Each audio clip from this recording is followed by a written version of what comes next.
الحمد لله رب العالمين والصلاة والسلام على سيد المرسلين وخاتم النبيين سيدنا وحبيبنا محمد وعلى آله وصحبه أجمعين ومن تبعهم بإحسان إلى يوم الدين. با سلام و درود خدمت شما بینندگان عزیز، هر جا که هستید براتون اوقات خوبی رو آرزو میکنم. امیدوارم که لحظه هاتون پر از خیر و برکت و سعادت باشه. امروز هم موضوع دیگری رو در مورد خطاهای رایجی که در نماز اتفاق میفته و مردمان زیادی به اون مبتلا هستند رو صحبت خواهم کرد. شما شاید بگید چقدر خطاهای رایج رو بحث میکنید، ولی این واقعیتی که وجود داره بین مردم، نه اینکه همه ولی عده زیادی اون رو انجام میدن و منتشره. من صحبتش رو میکنم که دیگه این کارو نکنید و ترک کنیم این خطاهای رایج رو. چیزهایی هست که پیامبر اکرم علیه السلام از اون نهی فرمودند که یکی از اونها من قبلا چند تایی رو ذکر کردم، امروز چند تای دیگر رو اگه فرصت شد خواهم گفت. یکی از اونها حرکت دادن سر و دست قبل از سلام دادن در نمازه. بعضیا قبل از اینکه سلام بدن سرشون رو اینطوری تکون میدن یا دستاشون رو اینطوری تکون میدن روی زانوشون که گذاشتن، دستشون رو اینطوری میزنن. اینها از جمله خطاهایی است که وجود داره و نهی شده. از این نهی شده. همونطوری که تنها چیزی که در نماز وجود داره در سلام دادن هست اینه که همونطوری که هستید در طرف راست رو سلام میدید، بعد آرام طرف چپ رو سلام میدید. نه اینکه یعنی سرتون بعضی سرشو میاره پایین بعد بلند میکنه بعد راست، بعد میاره پایین بعد بلند میکنه بعد، این نیست. بلکه همونطوری که ایستادی طرف سلام میدی طرف راست، بعد هم سلام میدی طرف چپ، بدون اینکه تکون دادن سر در کار باشه. چون این موضوعی که نهی شده، چه اینکه به طرف پایین اینطوری بکنه کسی یا اینکه به طرف چپ و راست این کارو بکنه، هر کدوم از اینها باشه ممنوع هست شرعاً و نهی شده و خلاف خشوع هست، خلاف خضوع هست. طمأنینه و آرامش رو در واقع خلاف اون هست. بعضیا دستشون رو تکون میدن. دست تکون دادن هم باز جایز نیست، چه اینکه دست رو زانوت بزنی یا تکون بدی، هیچ فرقی نمیکنه. نباید این کارو بکنید. قبل از همونطوری که دستتون روی زانوتون گذاشتید و با انگشت سبابه دارید اشاره میکنید، همینی که در سنت وجود داره. بیشتر از اون نباید انجام بدید از حرکات. بعد از اون هم وقتی که وقت سلام رسید و تشهدتون رو تموم کردید، آرام از طرف راست سپس از طرف چپ. سرتون رو بالا و پایین نمی کنید، سرتون رو تکون نمیدید بعد بخواید سلام بدید. همونطوری که هست آروم این کارو اتفاق میفته. بعضی سرشو میاره پایین بعد بلند میکنه بعد طرف راست، پایین میاره بعد بلند میکنه طرف چپ. این شرعاً جایز نیست. در حدیثی که در مورد کسانی که این کارو میکنن فرمود مالی اراکم تؤمنون بایدیکم کانها اذناب خیل شمس. میگه چرا دستتون رو این کار میکنید؟ بعضی دستشون اینطوری میکردن وقتی که حالا هنوزم هستن، فرقه‌ای هستن که در وقت تشهد دستشون رو اینطوری میکنن، تکون میدن. پیامبر اکرم علیه السلام فرمود چرا این کارو میکنید؟ کسایی رو دید که این کارو میکنن، گفت که چرا مثل این که دم اسب رو دارید تکون میدید؟ چرا در نماز این کارو میکنید؟ مالی اراکم تؤمنون بایدیکم کانها اذناب خیل. یعنی شما آمین رو وقتی بعضی خون آمین بگن اینطوری میکنن، بعد دیگه سلام میدن. میگه مثل این که دم اسب‌های شموس هست که یا چموش به عبارت دیگه که شما دارید اون رو تکون میدید و حرکت میدید. اما حاصل این کلام این هست که سنت این هست که انسان آرامش داشته باشه، با آرامی تمام و بدون هیچ حرکت اضافی، بدون تکون دادن سر دست و اینها، بلکه اونطوری که اومده سلام میدید. خداوند فرمود قد افلح المؤمنون الذين هم في صلاتهم خاشعون. مؤمنین رستگارند. چه کسانی اند؟ اونایی که در نمازشون خشوع دارن.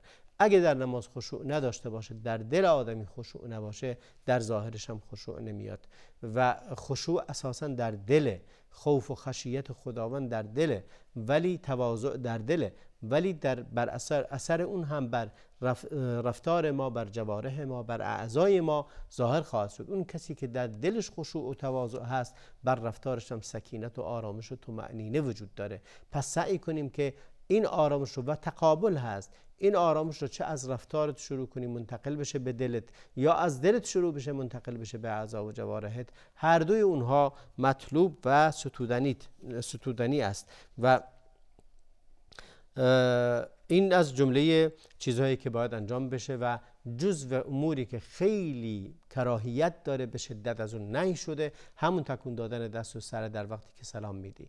نباید این کار، این اصلا کار خلاف تواضع، خلاف فروتنی، خلاف آرامش و خشوع هست. انسان تون دستش رو تکون میده یا سرش رو بالا و پایین میکنه برای سلام دادن. این کار ناپسند و نادرست. یکی دیگه از خطاهای رایجی که باید به اون اشاره کنم اینه که تأخیر کردن. یعنی چی؟ عدم دخول همراه امام هست حالی که اون درش هست. یعنی چی؟ یعنی کسی امام میخواد مثلا از قیام میخواد بره رکوع، میره رکوع و این نمیره همراهش، میسته داره یا چیزی رو میخونه یا کاری رو انجام میده و این باز هم خطاست، از خطاهای رایج اتفاقا. و خیلی مواقع هست چندین جا این رو میبینی، چندین جا این وجود داره. یه وقتی از کسی دیر میاد نماز، یعنی وقتی که میاد امام مثلا سوره فاتحه رو خونده و این میاد خب سوره فاتحه رو نخونده، الله اکبر میسته، امام میره رکوع، این شروع میکنه خوندن سوره فاتحه. نه دیگه، وقتی که تکبیرت الاحرام رو گفتی باید بری همراه امام به رکوع. یا مشاهده شده خطای خیلی رایج‌تر اینه، کسی وارد میشه میاد ببینه امام در حال سجده هست، میسته، این مأمومی که تازه اومده میسته، وارد نمیشه، میگه حالا فعلا سجده است، بذار بیا دوباره برند بشه من بعد ملحق بشم بشه. چرا این کارو میکنی؟ و این خلاف سنته. بلکه همین که وارد مسجد شدی امام در هر حالتی هست، در هر حالتی هست خودتو بهش ملحق کن. اگه در سجده هست سجده کن، تکبیرت الاحرام رو بگو، بعد از تکبیرت الاحرام وارد سجده بشو. درست جزو رکعت برای شما حساب نمیشه. یعنی یک رکعت زمانی که شما رکوع رو درک کنی، من ادرک الرکوع فقط ادرک الرکعه، همونطوری که در روایت اومده. اگر رکوع رو دریافتی، یعنی همراه امامت رکوع کردی، اون رکعت برات حسابه. ولی اگه نه، به رکوع نرسیدی، به سجده رسیدی، به تشهد رسیدی، حتما این کارو بکن. برو تشهد و سجده رو همراه امام ببر، بعد تشهد هم همراهش بخون، گرچه جزو رکعت هم نیست. یعنی شما یک رکعت برات حساب نمیشه، اما اجر و ثواب التهام ملحق شدن به امام رو داری، اجر ثواب اون سجده ها رو داری. تو برای خدا سجده کردی، خداوندم مثقال ذره‌ای از اعمال نیک رو بدون اجر نمیذاره. تشهد خوندی اضافی، بذار خونده باشی، ثواب و اجرشو میبری. اگه اینکه بیای اونجا همینطوری بشینی تا وقتی که امام بلند بشه از سجده ها رو تموم کنه، تشهد تموم کنه، تشهد اول رو مثلا، بعد بلند بشه، بعد خودتو بهش ملحق کنی، خود چرا این کارو میکنی؟ و این باعث میشه که اجر و ثوابی رو از دست بدی و همینطوری الکی و بدون فایده ایستادی. پس یکی از این مسائل خیلی مهم اینه که خودتو به امام ملحق کنی و نیستی بعد این که منتظر بشی تا ببینی چه میشه. میگه بعضیا وارد مسجد میشن، امام حالا در رکوع یا در قیام یا در قعوده، حتی اگه گفته سمع الله لمن حمیده، تو رسیدی، شما بگو الله اکبر، بعد بگو سمع الله لمن حمیده، هیچ اشکالی نداره. خیلی هم درستش هم همینه. حدیثی از معاذ هست، معاذ بن جبل میگه قال رسول الله صلی الله علیه و سلم اذا اتى احدكم الصلاه والامام على حال فلیصنع کما یصنع الامام. اگه که از شما اومد مسجد، اومد برای نماز و دید امام یعنی پیش نمازتون در هر حالتی هست، شما هم همون رو فلیصنع کما یصنع الامام، اون کاری رو بکنه که امام داره میکنه. یعنی چی؟ اگه در سجده است سجده کن، اگه در رکوع کن، اگه در قیام کن، اگه در تشهد وارد بشو. همه اینها رو مانند ایشون انجام بده. و در حتی هیئت فتوای لجنه دائمی فتوا هم باز به این اشاره کرده، گفته من دخل والامام فی التشهد الاخیر فانه يدخل معه فيما بقي. اگه کسی اومد که دید امام داره در تشهد آخری رو میخونه، یعنی تشهد میکنه بعد سلام میده. بعضیا نه، وارد نمیشن، میگه خب این دیگه تموم شده، من منتظر بشم یه عده دیگه بیاد یه جماعت جدید رو شروع کنیم. نه، اشتباهه. شما وارد بشید، با همون تشهد شروع کنید، با همون امام، ثواب جماعت برای شما نوشته میشه. و اینکه منتظر میشید تا جماعت دیگه رو شروع کنی اشتباه محضه، چون هنوز جماعتی قائمه و شما تو مسجدید. تکلیف شما اینه که به امام ملحق بشی. شما اجر و ثواب میخوای، خداوند بهت میده. بعد میفرماید که این در هیئت فتوا میگن من دخل والامام فی التشهد الاخیر فانه يدخل معه فيما بقي لما روی عن النبي صلی الله علیه وسلم، چون پیامبر فرمود اذا اتى احدكم الصلاه والامام على حال فليصنع كما يصنع الامام. اون حدیث که گفتم، اگه کسی وارد مسجد شد و دید امام در حالتی هست، در هر حالتی بود، همون کارو بکنه که امام کرده، به ایشون اقتدا کنه. و در حدیث دیگری که باز روایت شده است که میفرماید، حدیث متفق علیه، یعنی هم امام بخاری هم امام مسلم این رو روایت کردن، میفرماید اذا اتیتم الصلاه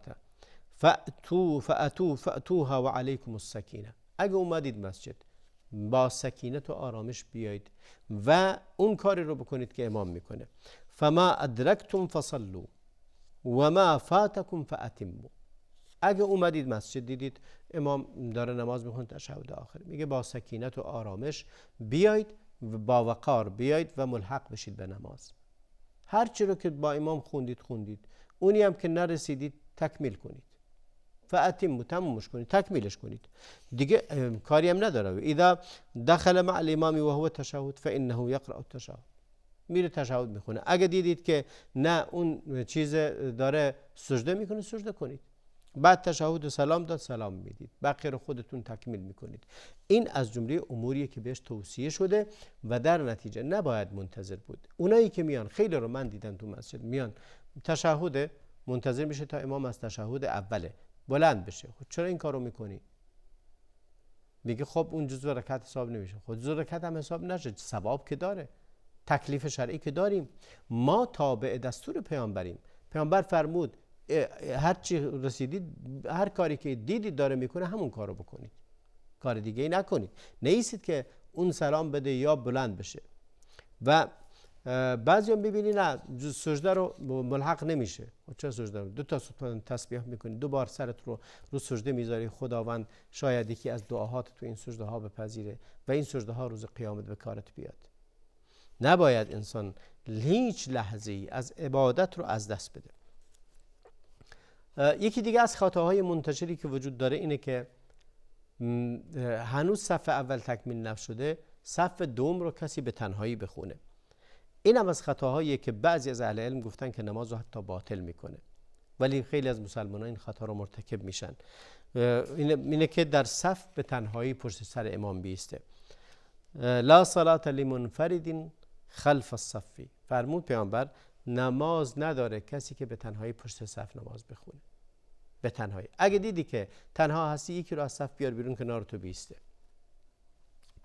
ولی تنهایی نماز نخون، مگه اینکه عذری داشته باشی میتونی اون وقت بخونی. در حدیثی میفرمایه، حدیث این گونه میگه لانه صلی الله علیه و سلم راى رجلا يصلي خلف الصف وحده فامره بان يعيد الصلاه. یکی رو دید که تنهایی داره نماز میخونه پشت صف، این صفو بستن، صف بعدی یه نفر به تنهاییه. پیامبر فرمود نمازشو اعاده کنه. بل علیه ان یلتمس فرجة فی الصف حتی الصف وحده فامره بان، بعد میگه یه جایی رو پیدا کنه بین صف وارد بشه، از طرف راست، از طرف چپ. بعد میفرماد حتی يدخل فيها فإن لم يجد صف عن يمين الامام ان امكن ذلك والا وجب عليه الانتظار حتى يأتي ويصطف معه احد. صبر میکنه تا کسی بیاد باش در صف قرار بگیره. اگه ترسید نمازش فوت بشه، بعضیا میگن اگه حتی ترسید نمازش هم فوت بشه باز منتظر میشه. این خلاصه رأی بعضی از اهل علم، مخصوصا شیخ الاسلام ابن تیمیه. اما یکی دیگه از خطاهای رایج رو میگم، خیلی مهمه. این خطاهای رایج اینه که خیلی وقتا هست که هنوز امام سلام نداده، هنوز امام سلام نداده. بعضیا رو میبینی میگه قیام المسبوق الذي فاته شيء من الصلاة لقضاء ما فاته قبل تسلیم امام التسلیم الثانیه. چیکار میکنه؟ نشسته در تشهد، ولی این کسیه که تأخیر اومده، یعنی بعد سلام امام باید بلند شه 2 رکعت باقیشو بخونه یا 1 رکعتشو بخونه. کسی که 1 رکعت با امام خونده 2 رکعت دیگه مال مغرب رو بخونه، یا 2 رکعت ظهر خونده 2 رکعت دیگه شو مونده باید بخونه. این چیکار میکنه؟ سلام امام که سلام داد بلند میشه، ولی همین که سلام اولو داد منتظر نمیشه سلام دوم رو بده، بلند میشه. باید منتظر بشه تا سلام دوم رو بده. بعد از اینکه سلام دوم رو کامل کرد این شخص میتونه قیام کنه و نمازش رو تکمیل کنه. از خطاهای رایج خیلی زیادم هست، یعنی همین که امام سلام اولو داد منتظر سلام دوم نمیشه و بلند میشه و نمازش رو شروع میکنه. این خطا هست و از مخالفات منتشریه که وجود داره. در حدیثی از رسول الله علیه السلام پیامبر میگه یا ایها الناس انی امامکم فلا تسبقونی بالرکوع ولا بالسجود ولا بالقیام ولا بالانصراف. این خیلی مهمه. فرمود ای مردم، این حدیث بسیار مهمیه در این باب. فرمود ای مردم، من امام شما هستم، یعنی هیچ کسی از من نباید سبقت بگیره، یعنی قبل از ایشون نباید کار رو انجام بده. بالرکوع، در رکوع کردن باید قبل از من نرید رکوع، تا من نرفتم شما نرید رکوع. فرمود در سجودم تا من نرفتم سجده شما نرید سجود. در قیامم، در بلند شدن از سجده تا من بلند نشدم بلند نشید. و فرمود و ولا بالانصراف، حتی در منصرف شدن از نماز. یعنی چی؟ یعنی تموم کردن نماز. وقتی که امام سلام نداده هنوز شما حق ندارید سلام بدید. وقتی که امام سلام اول رو داده سلام دوم رو نداده بازم حق ندارید سلام دوم رو قبل از سلام دوم شما از امام جدا بشید و منصرف بشید یا بلند شید.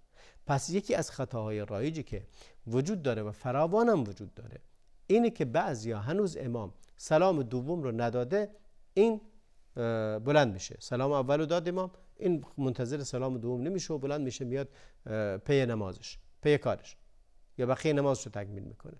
این شرعاً جایز نیست. یا کسی سلام اول امام رو داد، امام سلام اول داد، منتظر سلام دوم نمیشه سلام میده. نه، باید منتظر بشی سلام دوم هم تموم بشه بعد منصرف بشید. این گونه نماز خوندنه، نه اینکه کسی بخواد خودش قبل از امام هر نوع سبقت گرفتنی، هر نوع پیشی گرفتنی از امام منهی عنه هست و نماز رو باطل میکنه. نباید این کارو بکنیم و دوری کنیم از این که کاری رو بکنیم که مخالف باشه با سنت پیامبر علیه السلام. تا برنامه دیگر همه شما رو به خدای بزرگ میسپارم و صلی الله و بارک علی نبینا محمد و علی آله و صحبه اجمعین.